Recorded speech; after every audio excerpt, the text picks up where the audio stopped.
Ciao a tutti homebrewers e appassionati. Oggi completo la serie di video sulle varietà di luppoli parlando dell'ultima area rimasta, quella pacifica, che comprende Australia, Nuova Zelanda e un tocco di Giappone. Vediamo insieme quali sono i luppoli più noti tra quelli che sono stati coltivati e scoperti in queste aree, il perché e le loro caratteristiche. Ma prima, se non li hai ancora visti, ti ricordo di guardare i video sulle altre aree geografiche, come il video sui luppoli europei e i luppoli nobili, il video sui luppoli britannici e quello sui luppoli nordamericani.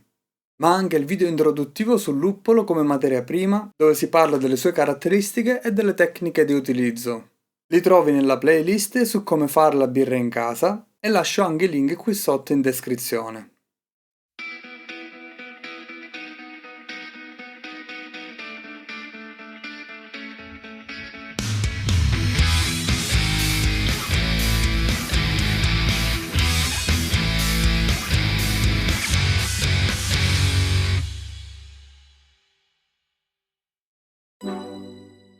La coltivazione di luppoli in Australia si deve ai coloni britannici che a partire dai primi del 1800 importarono i primi luppoli e iniziarono a coltivarli e a incrociarli con quelli locali.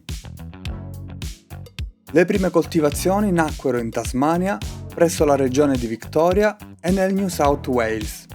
Il clima fresco della Tasmania in particolare era ideale per le estati miti, le giornate lunghe e le buone escursioni termiche che offriva.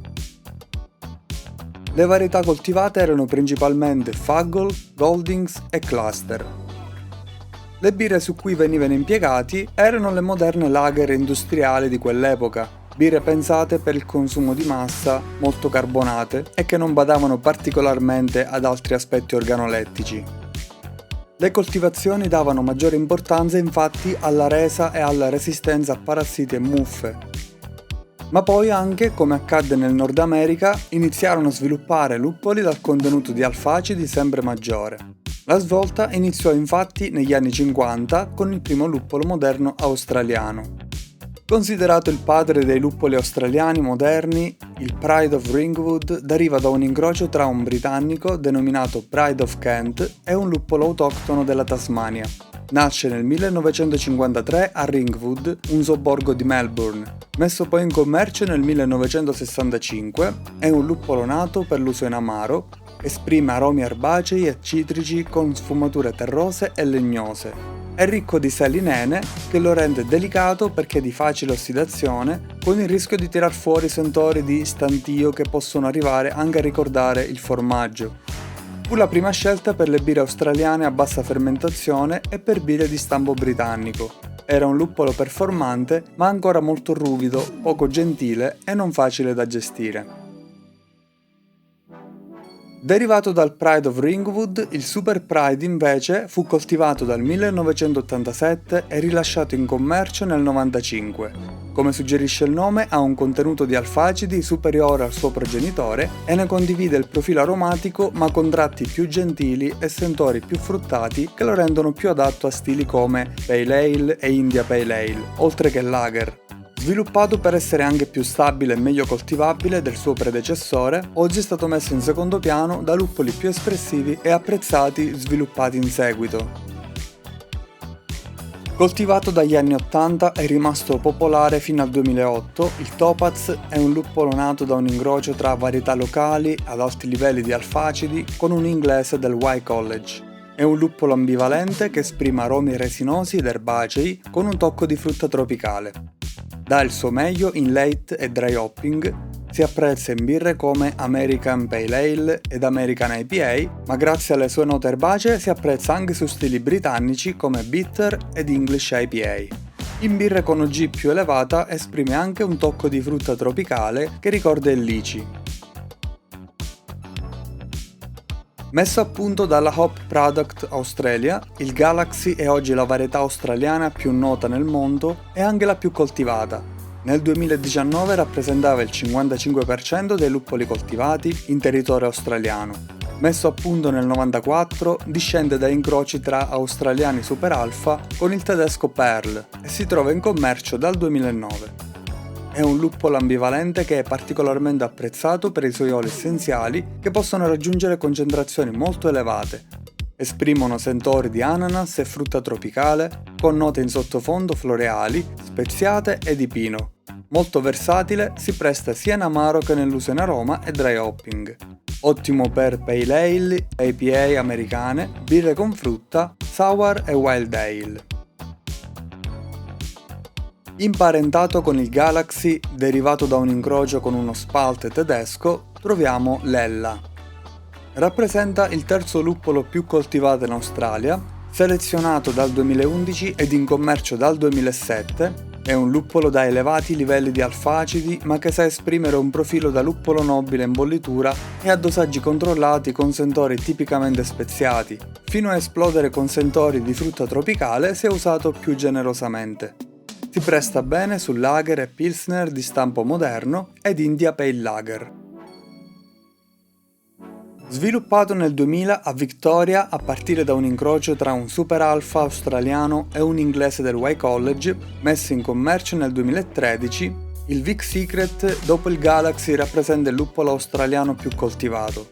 È un luppolo Super Alpha, ma che oltre alle altissime percentuali di alfacidi presenta anche un buon contenuto di oli essenziali che gli fanno esprimere sentori di frutta tropicale, ananas e passion fruit e note di pino.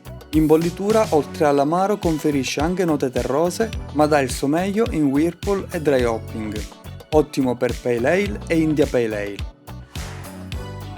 Coltivato dal 2002 e immesso in commercio nel 2013, discendente da un Tettnang svizzero incrociato con un nordamericano, troviamo l'Enigma.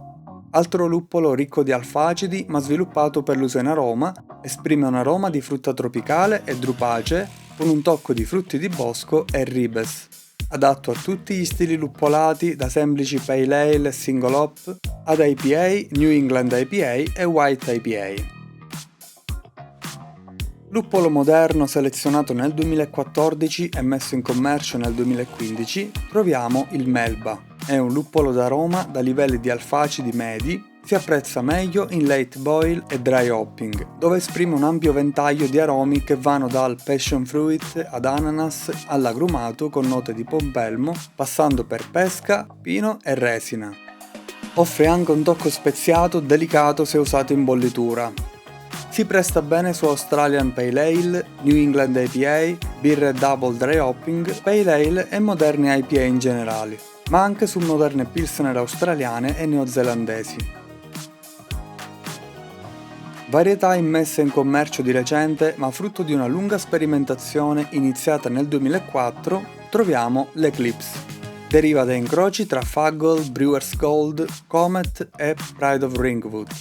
È un luppolo ambivalente che ha riscontrato in breve un grande successo. Si apprezza particolarmente nelle gettate a freddo, dove è in grado di conferire note distinte di mandarino dolce, scorze d'arancia ed aghi di pino. Molto apprezzato per le IPA di stampo moderno come New England IPA, White IPA e birre session single hop. Come per l'Australia, anche in Nuova Zelanda i primi luppoli arrivarono con i coloni europei durante il 1800.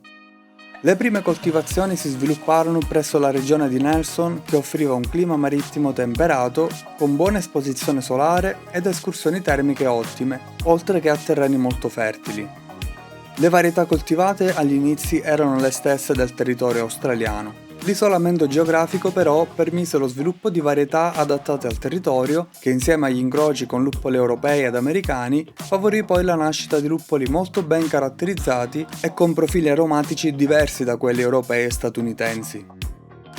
Un aspetto tecnico rilevante riguarda la maggiore irradiazione di raggi UV che offre il territorio neozelandese, che si associa a una maggiore produzione di tioli, oli essenziali e altri precursori di aromi.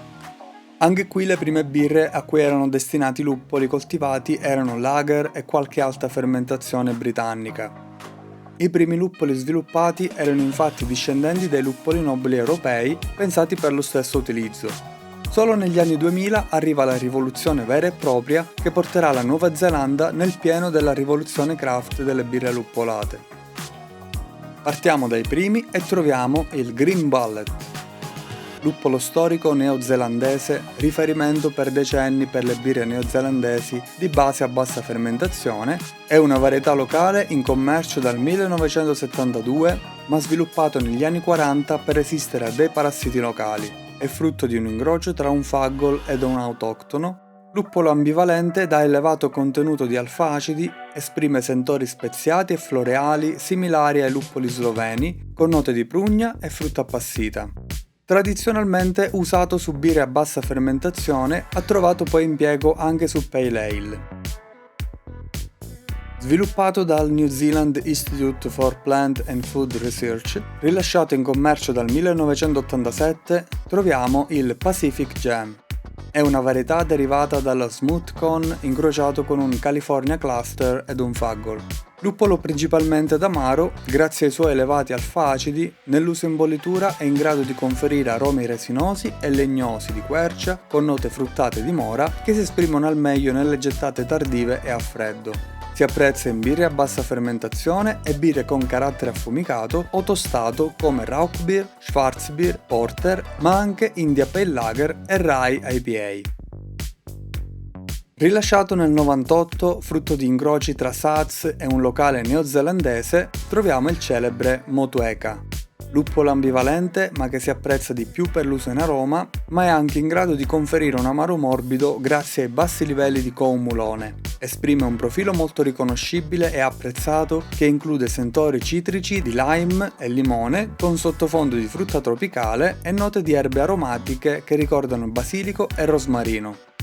Perfetto per birre luppolate session e single hop, passando per pale ale, ma anche molto valido in pilsner e lager birre europee con un tocco più moderno. Sviluppato dall'Istituto Neozelandese per l'Agricoltura, rilasciato nel 96, il Rivaka rappresenta la quintessenza dei luppoli neozelandesi. Deriva da un incrocio con un Saaz coltivato in Nuova Zelanda, luppolo d'aroma con un contenuto medio-basso di alfa-acidi e anche in oli essenziali non spicca per quantità, ma considerando che sono quasi il doppio del Saaz da cui discende, non sono poi pochi. Ma è la loro qualità che lo contraddistingue perché comprende un ampio spettro di aromi citrici, fruttati e tropicali, incentrati di più su note di passion fruit e ananas. Apprezzatissimo su birre luppolate partendo da Pale Ale, IPA, New England IPA, ma anche Double ed Imperial IPA se usato in associazione con un luppolo più carico di alfa-acidi per l'uso in amaro. Forse oggi il luppolo più famoso neozelandese, nonché uno dei più caratteristici in assoluto per il suo profilo, rilasciato in commercio dal 2000, troviamo il Nelson Sauvin. Derivato dall'incrocio tra uno smooth cone neozelandese con un maschio autoctono, è un luppolo ambivalente da alti livelli di alfa-acidi, non ricchissimo in oli essenziali, ma come suggerisce il nome Sauvin, si contraddistingue per note di uva Sauvignon Blanc, uva spina e note che richiamano appunto vini bianchi. Non è di facile gestione, può conferire infatti degli sgradevoli sentori di pipì di gatto sia usato in dry hopping in quantità elevate o per tempi molto prolungati. Oppure come conseguenza di ossidazione di tioli, cioè composti sulfurei già presenti nel luppolo. Quest'aroma può uscire anche per effetti di biotrasformazione operata da alcuni lieviti definiti appunto lieviti tiolizzati. Anche per ridurre queste conseguenze si consiglia di usarli in coppia con altri luppoli, ma rende bene anche in birre single hop. Si presta bene per ale ed India Pale Ale dal carattere più originale, White IPA, India Pale Lager, ma anche saison e birre dove vogliamo esprimere quel tocco di uva e di vino bianco, quindi direi che anche su una Grape Ale in associazione a uva a bacca bianca può starci bene. Sviluppato dall'Istituto Neozelandese per l'Agricoltura e rilasciato nel 2004, il Pacific Jade è un incrocio tra un First Choice neozelandese e un Saaz.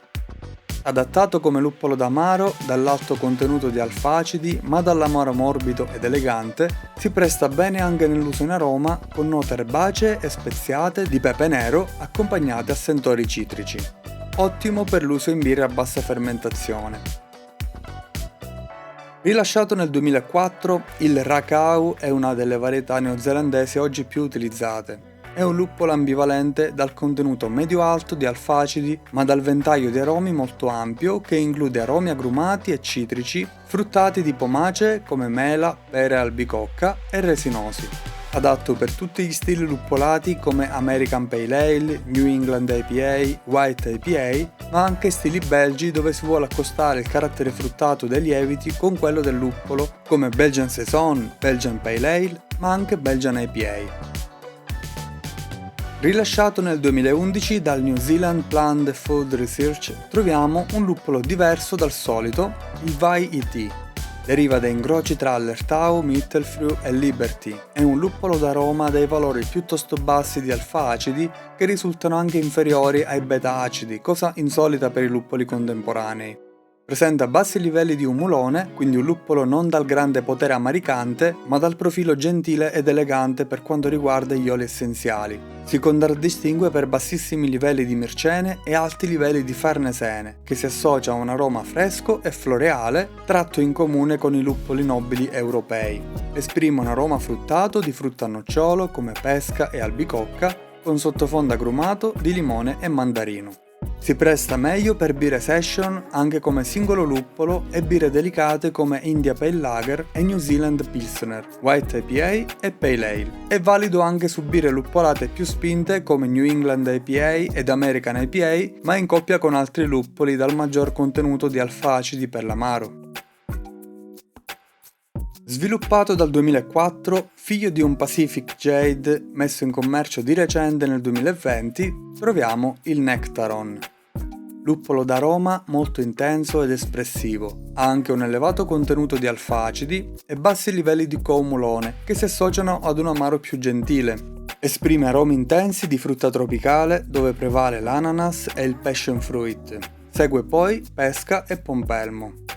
Perfetto per birre luppolate intensamente fruttate a partire da birre session ed American IPA, New England IPA dal taglio tropicale fino a Double ed Imperial IPA. Il Giappone fa sempre parte dell'area pacifica, ma non è un paese tipicamente vocato alla birrificazione. La birra qui è divenuta famosa a livello principalmente industriale con le classiche lager di massa.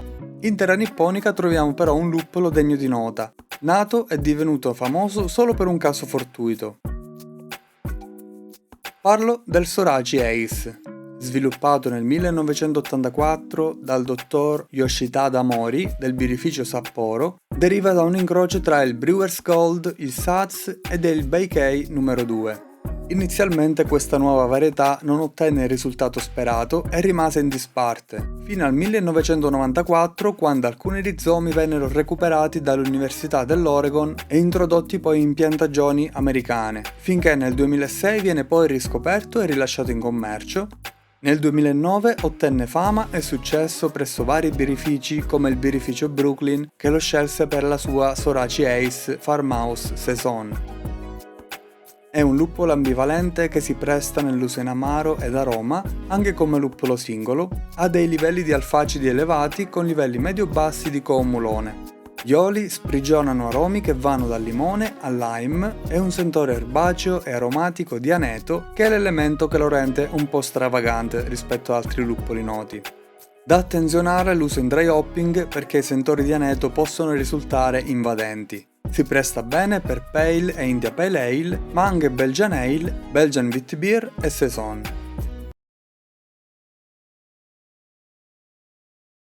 Con questo abbiamo terminato la serie di video sulle varietà di luppoli. Ho trattato 19 varietà, anche qui non è stato facile sceglierle, ho dovuto lasciarne qualcuna da parte. Come già detto negli altri video, i luppoli presenti in commercio sono davvero tanti e tuttora continuano a fare la loro comparsa luppoli sempre più nuovi che chissà potranno diventare nel prossimo futuro protagonisti di nuove birre e nuovi stili magari. Avendo trattato tutte le aree più importanti e i luppoli più famosi, l'argomento sulle varietà dei luppoli è chiuso, ma rimane un altro argomento da trattare per quanto riguarda il luppolo. Ho in preparazione infatti un bel video sulla coltivazione del luppolo in casa come in giardino, ma ci vorrà ancora qualche mese per poter trattare questo argomento perché a seguire tutto il processo dalla coltivazione alla raccolta passa un bel po' di tempo.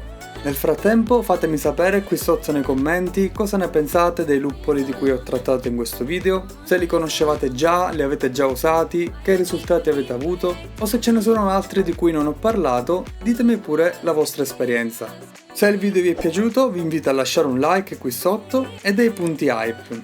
Se non l'avete ancora fatto, iscrivetevi a questo canale. Ci vediamo al prossimo video.